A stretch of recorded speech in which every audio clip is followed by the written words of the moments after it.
Hai hai hai, selamat datang di Gemala Voice.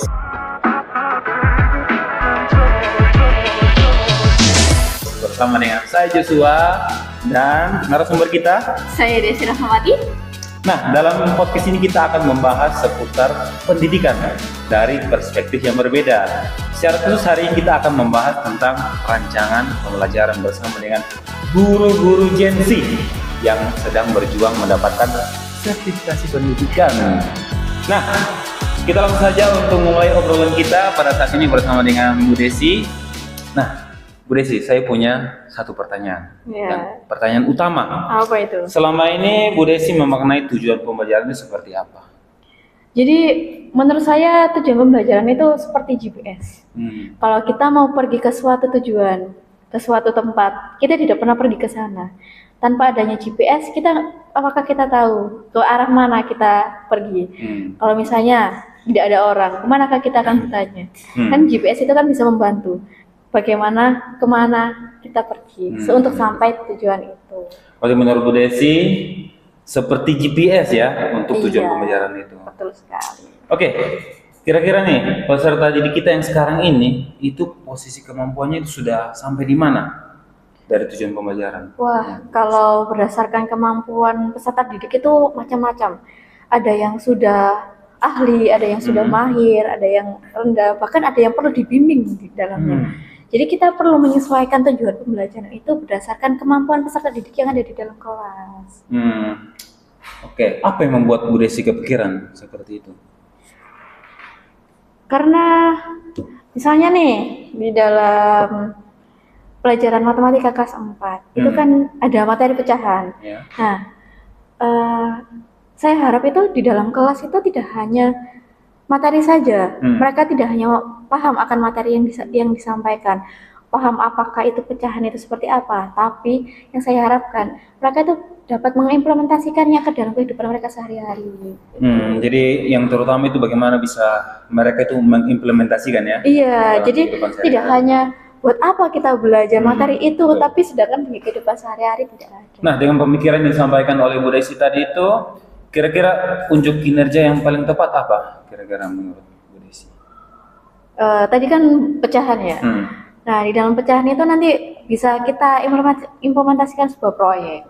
Anak-anak kita ajak ke dalam suatu kelas, kita mengadakan masak bersama begitu.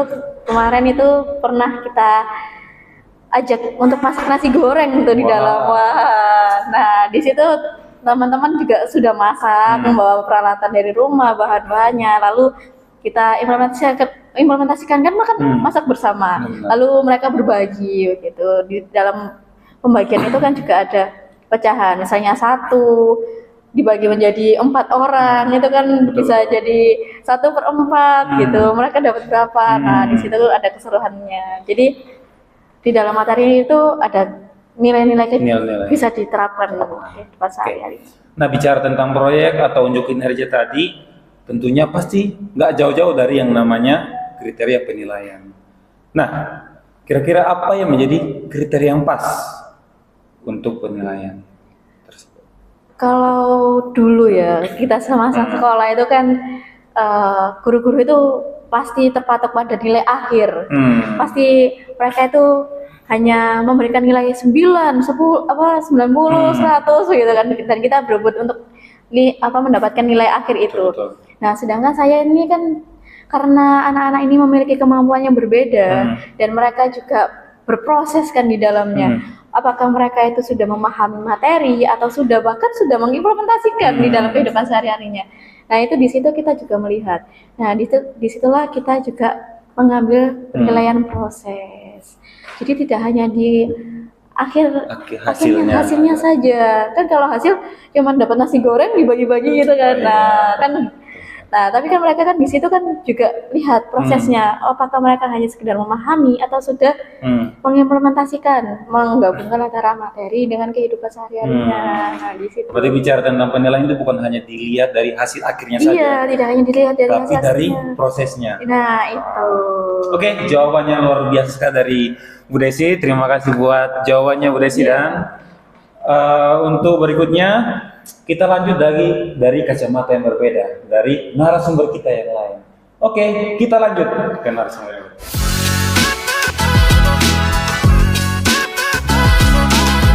Oke guys, back to Kemala Voice. Setelah tadi kita ngobrol banyak bersama Kak Joshua dan Bu Desi tentang pembelajaran yang sangat insightful nih. Nah, kita geser sedikit ke saya, Amanda Kamalia, sebagai teman dengar kalian.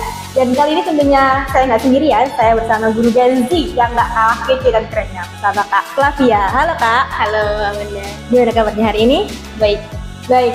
Oke. Kesibukannya apa Kak akhir-akhir ini? PPL aja sih di SD Kemala Bayangkari 1 Surabaya. Lancar Kak? Alhamdulillah lancar. Oke, jadi tadi kita udah bahas tentang desain pembelajaran kan bersama Kak Joshua dan Bu Desi. Sekarang kita akan bahas tentang peran guru yang lain nih, selain mengajar, tapi juga membekali siswa untuk survive di abad 21. Jadi salah satu kecakapan abad 21 ini kan kreatif Kak ya. Nah, menurut Kak Flavia sendiri nih, gimana nih cara menggugah pemikiran-pemikiran atau ide-ide kreatif nih dari peserta didik selama ini? Oke, kalau menggugah ide kreatif itu mungkin dari hal-hal yang relevan ya dengan mereka gitu. Jadi kalau kita belajar tentang lingkungan misalnya nih, kita kaitkan dengan misalnya kalau nggak ada pohon di dunia ini nih, kira-kira jadi apa ya kita gitu. Jadi karena relevan dengan lingkungan mereka, akhirnya mereka itu akan tumbuh nih ide-idenya kreatif itu seperti apa gitu. Oh iya ya, ternyata pohon itu penting nih untuk kita gitu. Dari situ mereka mulai terlibat sih di pembelajaran kita gitu. Oke, jadi memang harus dikaitkan gitu kayak dengan kehidupan yang relevan dengan mereka gitu ya? Iya benar sekali. Dan kalau bisa mereka dibuat mereka tuh penasaran gitu ya. Gimana sih cara membuat mereka penasaran gitu. Jadi misalnya nih saya punya botol, saya isi dengan air keruh. Nah saya akan tanya nih ke mereka, gimana nih kira-kira air ini bisa diminum nggak ya gitu. Dari situ mungkin mereka akan mikir nih, oh kenapa ya air keruh itu nggak bisa diminum gitu. Nah mereka akan menggali lebih dalam dan mereka akan muncul nih ide-idenya. Oh ternyata air yang keruh itu nggak bisa diminum karena ada kesehatan yang kita jaga gitu kan di tubuh kita. Jadi mereka dari situ tuh idenya itu akan muncul dan mungkin akan pemahaman mereka itu akan lebih dalam gitu terhadap sesuatu. Oke. Jadi ada nggak sih Kak kayak semacam situasi konkret nih untuk menggugah pemikiran ide-ide besar mereka nih dalam satu pembelajaran gitu? Di sekolah dasar sih menurut saya ya, jadi yang paling efektif itu adalah dalam melibatkan emosi gitu ya. Dimana emosi mereka itu, contohnya kita belajar tentang toleransi gitu.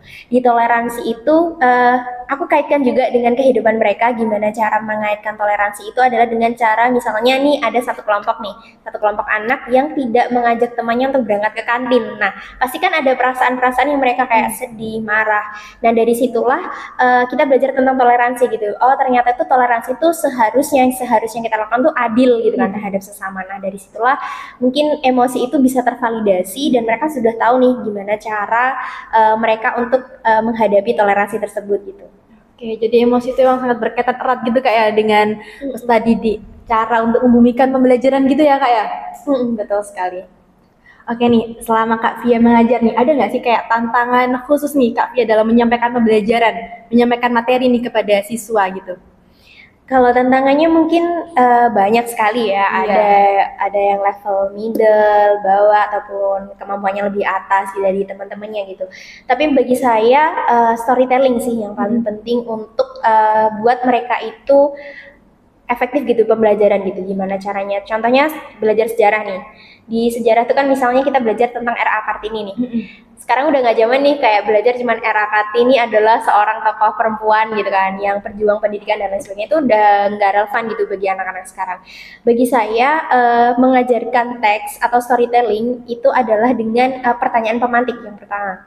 Jadi kita pantik dulu dengan pertanyaan misalnya, tahukah kalian dulu tuh ada seorang anak kecil perempuan yang tidak boleh berangkat ke sekolah gitu kan. Nah dari situ tuh mereka mikir, oh ternyata dulu tuh ada ya cerita seperti ini gitu. Nah dari situ mereka akan menggali sendiri dan tertarik, jadi ingin tahu gitu lebih lanjut gimana cerita tentang R.A. Kartini kayak gitu sih. Iya ya, apalagi anak-anak ya udah kalau belajar yang kaku gitu udah males gitu gak sih Kak kalau belajar, jadi emang harus santai gitu Kak ya. Betul. Jadi tadi materinya memang disampaikan dalam bentuk cerita gitu Kak ya. Iya, bentuk cerita, ada juga bentuk video sih biasanya, video atau demonstrasi, atau bisa kita biasanya tuh eksperimen langsung gitu ya. Contohnya kayak eksperimen tentang sains, tentang gunung meletus. Kita biasanya pakai busa dengan bahan-bahan kimia yang ada atau soda kue, jadi kan aman untuk anak-anak. Jadi dari situ tuh mereka ingin tahunya akan muncul gitu. Oke, jadi memang ingin tahunya ini muncul itu kan sama dengan membangkitkan minat mereka terlebih dahulu nih. Yes, Nah, gimana nih Kak cara guru untuk memberikan peluang nih kepada siswa untuk mengkonsistensi minat mereka ini supaya tetap terjaga di setiap pembelajaran gitu Kak? Oke, mungkin melalui pembelajaran yang menyenangkan ya, kalau sekarang ya, menyenangkan bermakna gitu. Nggak cuma menyenangkan, menyenangkannya bisa melalui games, biasanya kalau selera humor mereka kan oke banget Iya. nih ya sekarang. Jadi humornya melalui games, jadi mereka juga bergerak, mereka juga belajar, gitu sih. Oke, jadi pembelajarannya harus dikemas secara santai Yes. gitu Kak ya? Heeh. Oke, jadi seperti yang Kak Flavia tadi bilang, harus kita dongkrak dulu nih minat mereka. Kira-kira ada gak sih Kak hambatan khusus mereka misalnya mereka udah kepo, udah ini itu, tapi mereka takut salah gitu Kak dalam sebuah pembelajaran nih gitu. Ya benar banget ya, kasih ruang kesalahan untuk mereka ya. Jadi sebenarnya untuk memberi ruang kesalahan ke mereka, itu tuh perlu contoh dari kita. Jadi saya biasanya mencontohkan nih di papan, saya memang sengaja menulis hitungan yang salah. Tapi saya coba tanyakan lagi ke mereka, kira-kira ini ada yang bisa bantu ibu nggak untuk membenarkan kesalahannya ibu gitu. Jadi mereka tuh juga sadar bahwa oh ternyata guru juga bisa salah, guru nggak selalu benar gitu kan.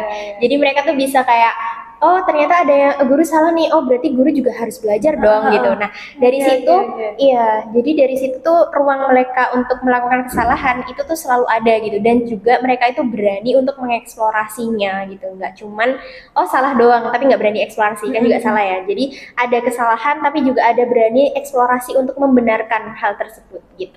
Oke, jadi memang pentingnya memberikan ruang yang aman bagi peserta didik gitu Kak ya untuk melakukan kesalahan, Yes. mengeksplorasi ide-idenya gitu Kak ya. Iya, berani mencoba aja sih kalau aku. Oke. Oke, keren banget nih Kak Flavia udah menyampaikan tips-tipsnya dalam mengajar peserta didik di era zaman sekarang. Oke, mungkin itu saja yang dapat saya, Menara Maulia, bincang-bincang bersama kalian nih di siang hari ini. Kita akan lanjut ke segmen selanjutnya.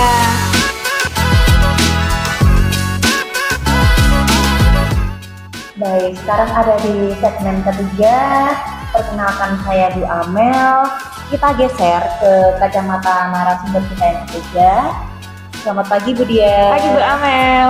Tadi kan kita dengar strategi dari Bu Fia tentang menghidupkan otak anak untuk mengeksplorasi ide-ide kreatif. Sekarang aku kepo nih, gimana sih kalau menurut Bu Dia nerapin strategi untuk mendorong siswa berpikir kritis? Kita tahu kan kalau salah satu kecakapan dari abad ke-21 yaitu berpikir kritis. Nah, bagaimana cara menumbuhkan itu menurut Bu Dia? Itu pertanyaan yang menarik sih Bu Amel. Biasanya itu pertanyaan yang dekat dengan dunia anak-anak. Misalkan itu materinya mengenai lingkungan gitu kan. Saya memberi kesempatan mereka itu untuk berdiskusi santai begitu. Saya memberi mereka pertanyaan, menurut kalian, kenapa sih kita harus menjaga kebersihan lingkungan?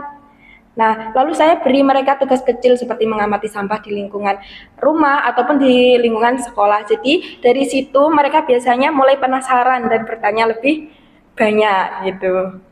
Wah, jadi pembelajaran itu dimulai dari rasa penasaran mereka sendiri ya Bu Dia? Nah, betul banget itu Bu Amel. Nah, jadi anak-anak itu punya rasa andil gitu dalam pembelajaran. Selain itu, saya juga biasanya menggunakan alat bantu visual gitu seperti gambar maupun video-video yang menarik. Jadi mereka itu lebih tertarik pada saat mengikuti pembelajaran gitu. Jadi mereka itu makin terlibat, apalagi kalau ada cerita seru di baliknya begitu. Misalnya pada saat materi lingkungan gitu kan, saya kasih video mengenai sungai yang tercemar. Kemudian saya tanya kepada mereka gitu kan, kalau sungainya bersih, menurut kalian itu apa ya yang bakal berubah gitu. Jadi mereka itu lebih antusias. Oh, wah seru banget Bu Dia. Jadi eksplorasi itu bukan cuma dari teori ya, melainkan dari pengalaman langsung. Betul sekali Bu Amel. Jadi kita membuat anak-anak itu merasa menjadi detektif kecil untuk mencari jawaban dari pertanyaan yang besar begitu. Oke, itu kan dari dalam kelas ya. Kalau misalnya nih dalam konteks di luar kelas, ada nggak sih saran dari Bu Dia kegiatan buat ngembangin skill yang sudah didapat di sekolah ini. Misalnya di rumah itu perlu pengembangan yang seperti apa? Betul sekali Mbak Amel, tentunya pembelajaran di luar kelas itu sangat penting. Saya pun juga sering mengajak mereka itu untuk belajar di luar kelas. Jadi mereka itu tidak bosan gitu kan kalau belajar di dalam kelas gitu. Biasanya saya mengajak mereka itu mengamati taman sekolah gitu kan. Kemudian mereka saya minta untuk mencatat apa yang mereka lihat. Contohnya seperti sampah, kemudian bunga kering, daun kering begitu. Kemudian saya minta mereka itu untuk berdiskusi gitu. Kira-kira apa ya yang bisa kita lakukan supaya taman kita itu bisa lebih bersih gitu. Baik. Berarti mereka belajar langsung dari lingkungan sekitar ya, Bu Dia? Betul sekali Bu Amel. Saya juga biasanya memberi mereka itu tugas yang simple tapi bermakna. Contohnya saya meminta mereka itu untuk menghitung berapa lampu yang masih menyala di rumah mereka pada saat malam hari gitu. Kemudian saya kasih pertanyaan tuh, kira-kira apa yang kita lakukan supaya listrik kita itu bisa hemat gitu. Jadi pembelajaran seperti itu bisa bikin mereka itu terhubung dengan pembelajaran di kelas, tetapi di dalam rumah begitu. Wah, keren banget Bu Dia. Jadi anak-anak itu belajar dari hal-hal yang mereka lihat dan mereka rasakan langsung ya? Nah, betul sekali Bu Amel. Jadi pembelajarannya itu jadi lebih nyata dan lebih relevan gitu. Oke. Jadi memang sekolah tuh butuh sokongan dari pihak luar, terutama dari orang tua untuk bersama-sama mengembangkan anak. Ya, betul sekali Bu Amel. Oke, baik. Sekarang kita pindah ke segmen 4. Oke guys, back to Kemala Voice. Barengan saya Menara Maulia sebagai teman dengan kalian. Tentunya saya nggak sendiri di sini, juga bersama guru Genzi yang sangat keren dan kece. Halo Kak Flavia. Halo Kak Amanda. Masih semangat hari ini Kak? Semangat dong Kak. Ngopinya dulu Kak, semangat. Udah guys, kopinya. Oke, jadi tadi kan sama Bu Amel, sama Bu Dia sudah membahas tentang berpikir kritis siswanya. Jadi itu kan memang kecakapan abad 21 Kak ya, berpikir kritis. Tuh. Oke, jadi memang banyak sekali guys kecakapan abad 21 ini yang tadi sudah bahas tentang kreatif, berpikir kritis. Nah sekarang saya bersama Kak Flavia akan membahas implementasinya nih dalam pembelajaran, yaitu reading, revisit, dan revise. Kira-kira penting nggak Kak itu Kak dalam sebuah pembelajaran? Rating ya? Jadi rating itu adalah sebuah step di akhir pembelajaran ya biasanya. Jadi gimana refleksi kita itu bisa menjadikan sesuatu yang bisa mereka berpikir ulang gitu. Gimana pembelajaran hari ini, kayak gitu sih. Jadi itu sebuah jalan mereka untuk berpikir kritis gitu ya Kak ya? Iya benar.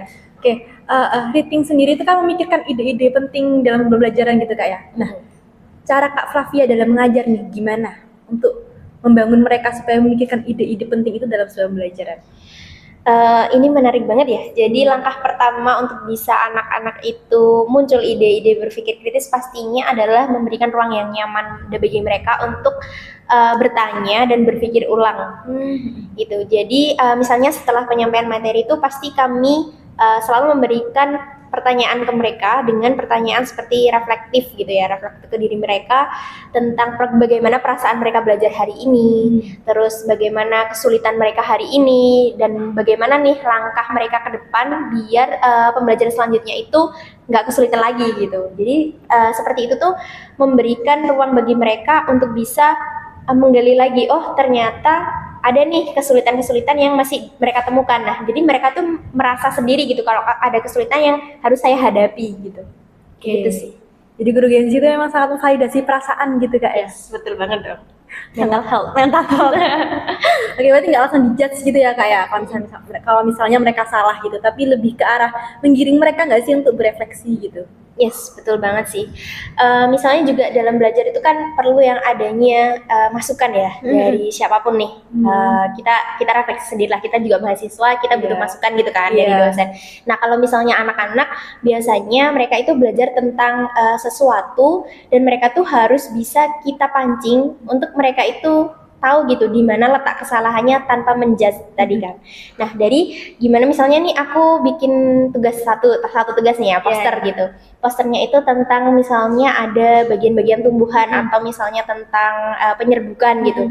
Nah, dengan begitu tuh aku beri mereka pertanyaan nih, gimana kalau misalnya konsepnya ini ditambah, maksudnya tulisannya ditambah gitu. Gimana kalau posternya warna daunnya agak dihijauin lagi atau warna bunganya agak dicerahin lagi ya. Dari situ tuh mereka akan berpikir sendiri gitu.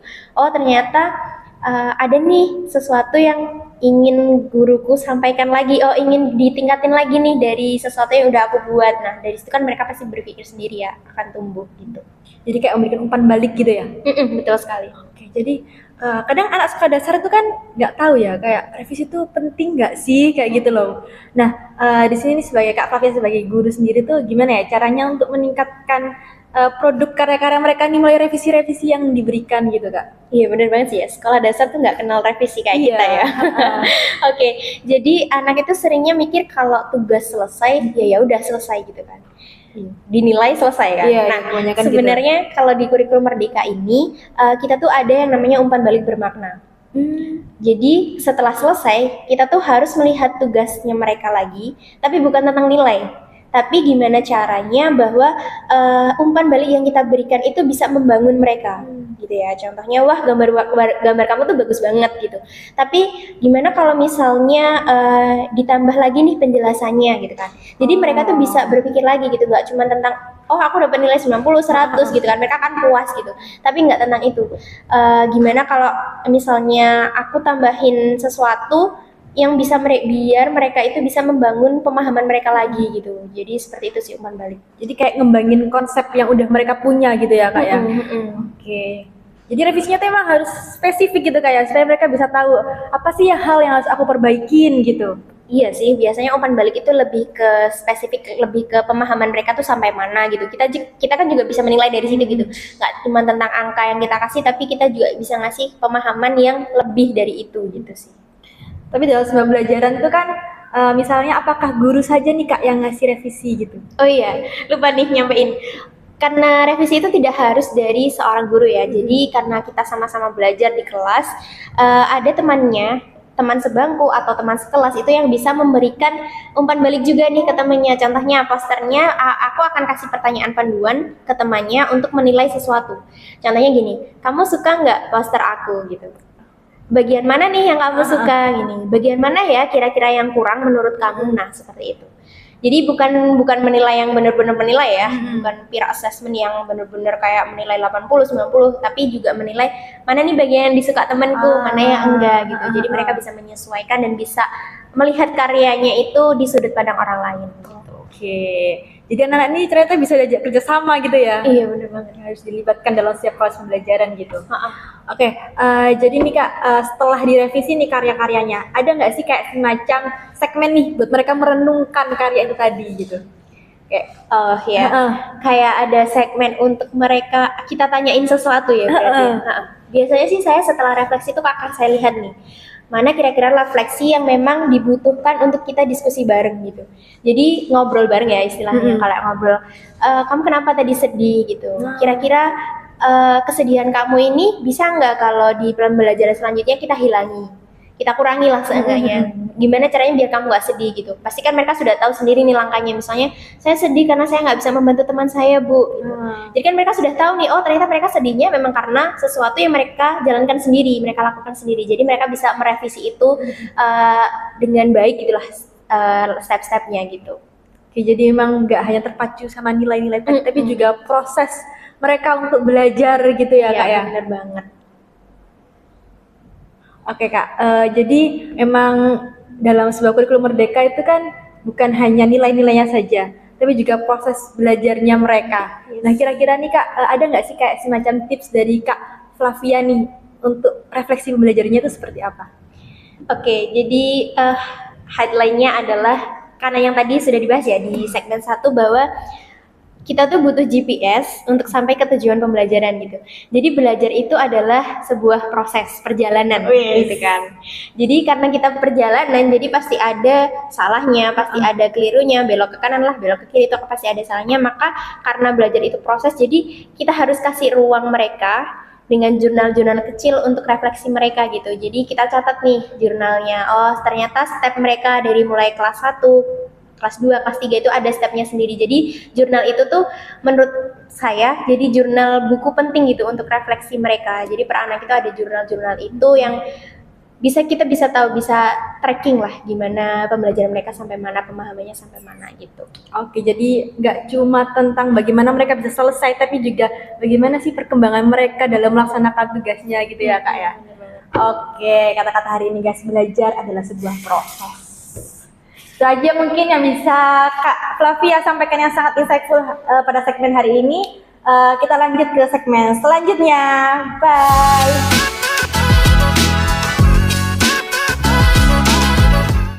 Jumpa lagi di Kemala Voice dengan host yang berbeda, yakni jumpa lagi dengan saya Desi Rahmawali dan Pak Joshua. Kali ini kita bertemu dengan narasumber yang luar biasa sekali.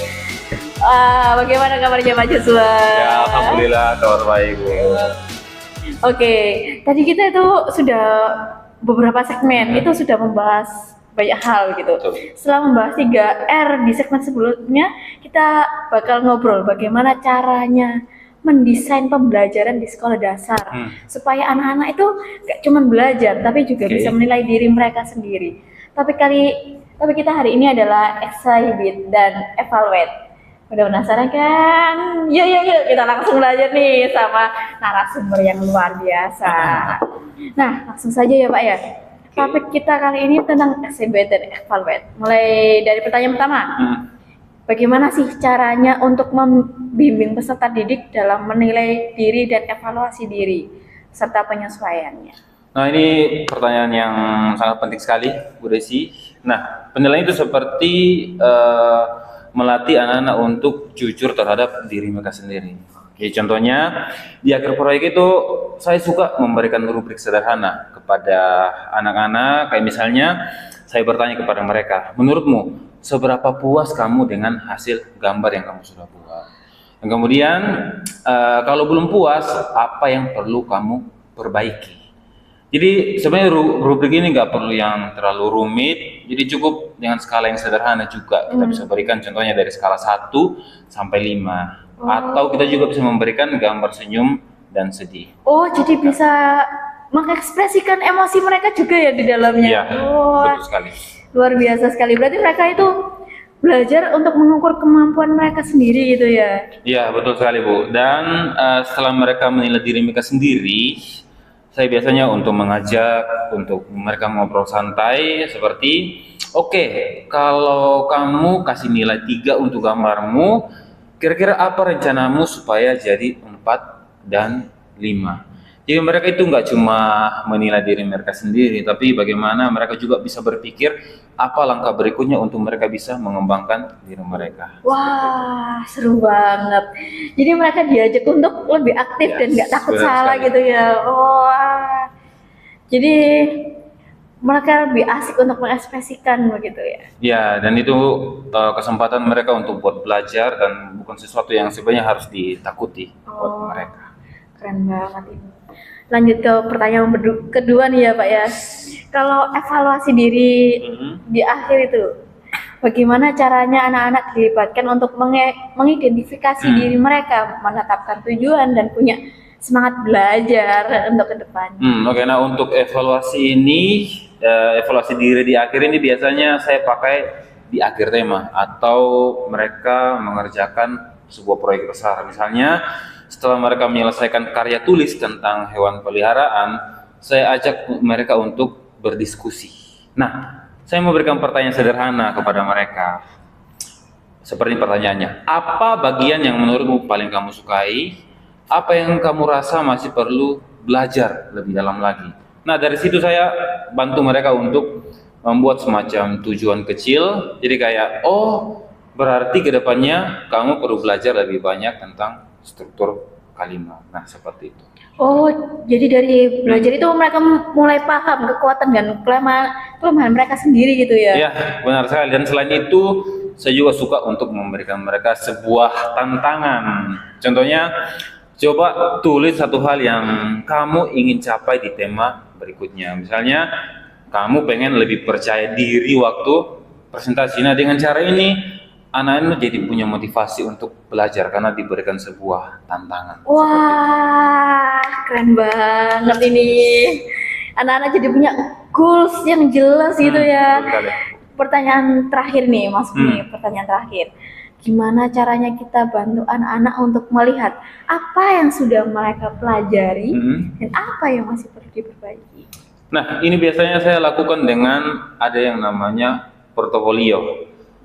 Jadi anak-anak diberikan sebuah map khusus untuk menyimpan hasil kerja mereka dari awal sampai akhir, seperti contohnya ada gambar, tulisan, atau laporan proyek. Dan kemudian nanti di akhir tema itu saya ajak mereka untuk membuka portofolionya untuk sama-sama berdiskusi dengan mereka. Contohnya saya bertanya kepada mereka, coba lihat hasil pekerjaanmu, menurutmu apa yang kamu sudah kuasai selama proses kamu belajar, dan apa yang masih lebih baik dari dirinya. Dan kemudian dari situ anak-anak itu senang sekali karena mereka bisa melihat progres mereka dari waktu ke waktu sepanjang proses belajar mereka. Oh, jadi portofolio itu nggak hanya untuk nyimpan tugas saja ya, tapi juga untuk refleksi diri mereka. Ya, benar sekali. Selain itu, saya juga suka untuk membuat sesi semacam penghargaan kecil buat mereka. Misalnya, siapa yang merasa sudah lebih rapi dalam menulis, kemudian saya juga menghargai siapa yang lebih percaya diri waktu presentasi. Nah, ini membuat mereka merasa dihargai dan bangga dengan usaha yang sudah mereka lakukan selama proses pembelajaran. Jadi kita menghargai proses pembelajaran mereka, bukan hanya hasilnya saja. Seperti itu. Gitu. Wah, jadi anak-anak itu bukan cuma belajar, tapi juga tahu pentingnya terus memperbaiki diri dari kelemahan mereka sebelumnya. Luar biasa banget di segmen pembahasan hari ini. Selanjutnya kita akan bahas segmen berikutnya dengan narasumber yang lebih hebat lagi. Goodbye.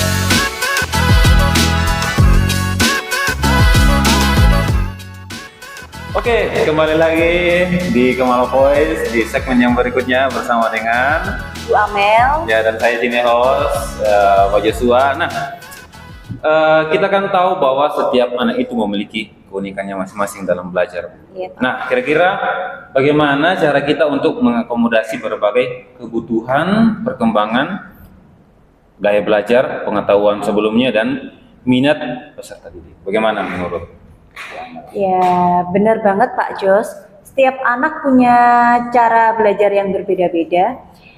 Jadi biar semuanya tercover, kita bisa mix and match metode belajar kayak diskusi, main games, atau ngerjain proyek bareng gitu. Terus materinya juga kita sambungin sama hal-hal yang disukai anak atau yang sudah anak-anak ketahui, biar mereka itu merasa nyambung gitu. Tapi biar nggak terlalu melantur kemana-mana, kita tetap harus punya tujuan yang jelas. Jadi belajar itu santai, seru, tapi tetap ada arah yang harus kita capai gitu. Kayak kita main games, seru, tapi tetap ada misi yang harus kita capai. Oh, ini menarik banget ya. Jadi kita bisa mengcover kebutuhan mereka itu melalui berbagai macam metode belajar ya. Contohnya seperti diskusi, main game, atau mengerjakan proyek bareng seperti yang disampaikan oleh Bu Amel tadi. Nah, terus bagaimana tentang mengakomodasi tentang kebutuhan anak, lebih ke arah bagaimana cara menyesuaikan rencana pembelajaran apabila nih ada perubahan kondisi. Jadi bagaimana caranya kita tetap bisa menyesuaikan dan di saat kita menyesuaikan itu bisa memaksimalkan keterlibatan dan efektivitas dalam pembelajaran. Bagaimana? Iya, benar banget. Kalau tiba-tiba ada perubahan kondisi, yang penting kita harus fleksibel dan juga nggak panik, Pak. Misalnya, kalau anak-anak lagi kelihatan bosen atau capek gitu, kita bisa langsung ubah aktivitas itu jadi lebih ringan, tapi tetap nyambung sama tujuan pembelajaran kita yang di awal. Kayak bikin kuis santai gitu atau diskusi kecil. Terus kita komunikasi sama anak-anak. Juga tanya kepada mereka apa yang mereka suka atau sedang mereka butuhkan pada waktu itu.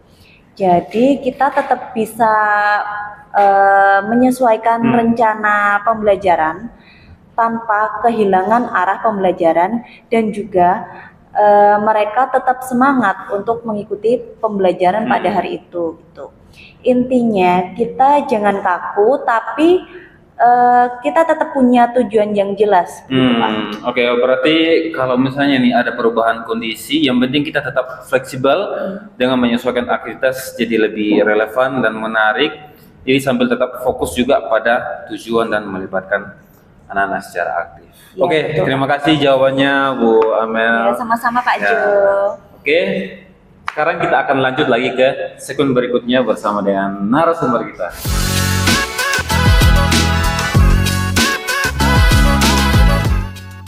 Oke guys, back to Kemala Voice. Barang saya lagi ya, Menara Kemalulia yang akan jadi host teman kalian.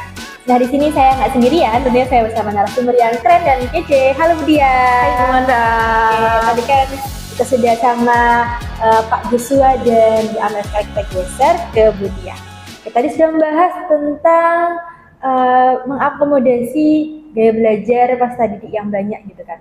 Nah, sekarang kita akan belajar tentang pentingnya memperdalam pemahaman peserta didik. Oke Bu, menurut Budia sendiri nih, kenapa sih kok perlu ya kita kembangkan atau mungkin kita perdalam lagi nih pemahaman peserta didik? Oke, terima kasih pertanyaannya Bu Manda. Menurutku itu pengalaman belajar yang paling oke itu pengalaman belajar yang anak-anak itu terlibat secara langsung gitu. Kayak belajar sambil ngelakuin sesuatu secara langsung. Misalnya mereka bikin proyek eksplorasi di luar kelas atau simulasi yang relevan dengan kehidupan mereka gitu kan. Dengan cara ini itu mereka itu bisa lebih paham mengenai teori gitu. Tapi juga melihat bagaimana ilmunya dipakai di dunia nyata. Kalau mereka udah ngeh nih sama manfaatnya, biasanya pemahamannya ini jadi lebih dalam dan tahan lama. Yang penting ini belajarnya itu nggak cuma di otak gitu Bu Manda, tapi juga nyentuh hati dan pengalaman Belajar langsung gitu ya, ya. pengalaman Oh, mereka di sehari-hari gitu. Oke, jadi memang harus belajar dunia nyata, bagaimana mereka bisa terkait dengan dunia-dunia anak di sekitar mereka gitu ya Bu ya. Tapi kalau misalnya nih Bu, mereka belajar sendiri nih tentang dunia-dunia nyata mereka. Nah kira-kira ada nggak sih kayak semacam miskonsepsi atau kayak kesalahpahaman mereka dalam belajar nih? Gimana nih cara guru untuk mengatasi hal kayak gitu? Nah tentunya di dalam pembelajaran tentunya kan pasti terjadi yang namanya miskonsepsi. Nah untuk meminimalkan nih kesalahpahaman, yang paling penting itu menurut saya itu komunikasi yang jelas dan dua arah Bu Manda. Jadi kita itu harus menggunakan bahasa yang simpel dan mudah dipahami. Tentunya kalau misalkan kita menggunakan bahasa yang susah dipahami, mereka kan akan kesulitan begitu dalam menangkap apa yang kita komunikasikan gitu sih Bu Manda. Ya, jadi memang perlu untuk cross check berkali-kali gitu ya Bu tentang pemahaman mereka. Nah betul banget itu. Oke, jadi kalau misalnya nih untuk mengatur atau mungkin mengefektifkan pembelajaran supaya nggak miskom, ini gimana caranya Bu? Oke, untuk mengatur dan mengurutkan pembelajaran itu biar maksimal, nah kita itu bisa mulai dari hal-hal yang ringan atau relate gitu kan dengan kehidupan anak-anak gitu. Terus kita juga harus pelan-pelan naik ke yang lebih kompleks. Biasanya sih awalnya itu kasih sesuatu yang bikin mereka penasaran dulu gitu. Kayak cerita seru atau pertanyaan pemancing gitu kan. Habis itu kita masuk ke inti materi dengan aktivitas yang interaktif. Contohnya itu kayak diskusi, eksperimen, atau main games gitu. Nah terakhir itu menurut saya itu kasih waktu buat refleksi atau rangkum. Biar mereka itu bisa mengaitkan apa yang mereka pelajari sama kehidupan nyata mereka gitu. Ya tentunya yang paling penting itu alurnya ngalir aja sih Bu, nggak bikin bosen dan mereka itu tetap tetap aktif dalam proses pembelajaran. Jadi pembelajarannya kayak santai gitu kan ya. Betul banget. Dengan anak-anak kayak gitu. Oke, tadi guys penjelasan Bu Dia yang sangat insightful tentang bagaimana memperdalam pemahaman peserta didik nih melalui kegiatan langsung di dunia nyata mereka. Jadi kita sudah bahas banyak segmen di podcast hari ini. Ada 7 segmen hari ini. Yang pertama tadi sudah dibuka dengan host kita yang keren, Pak Joshua, yang sudah membawakan bersama Bu Desi terkait dengan desain pembelajaran, terkait dengan tujuan pembelajarannya sebagai GPS nih. Kemudian dilanjutkan lagi dengan membangun ide-ide kreatif bersama Kak Flavia, kemudian bangun ide-ide kritis bersama Kak Amel, kemudian kita implementasikan di dunia pembelajaran melalui reading, revise, kemudian ada revisit. Kemudian juga dibahas juga tentang evaluasi diri, evaluasi peserta didik yang dikumpulkan jadi satu dalam bentuk portofolio untuk sebagai bentuk perkembangan mereka dalam belajar. Kemudian ada juga mengakomodasi kegiatan belajar anak, kemudian menghindari miskonsepsi tadi Ibu ya, yang sudah dijelaskan oleh Bu Dia. Nah itu tadi yang bisa kita sampaikan dalam Kemala Voice episode desain pembelajaran di hari ini bersama narasumber kita Pak Joshua, Bu Desi, Bu Dia, Kak Flavia dan Bu Amel. Sampai jumpa di episode Kemala Voice selanjutnya. Kalau ada hal-hal yang ingin disampaikan, boleh nih kalian request melalui link yang akan kami bagikan berikut ini. Mungkin itu saja Bu ya. Sampai jumpa di podcast selanjutnya. Goodbye. Have a pleasant day.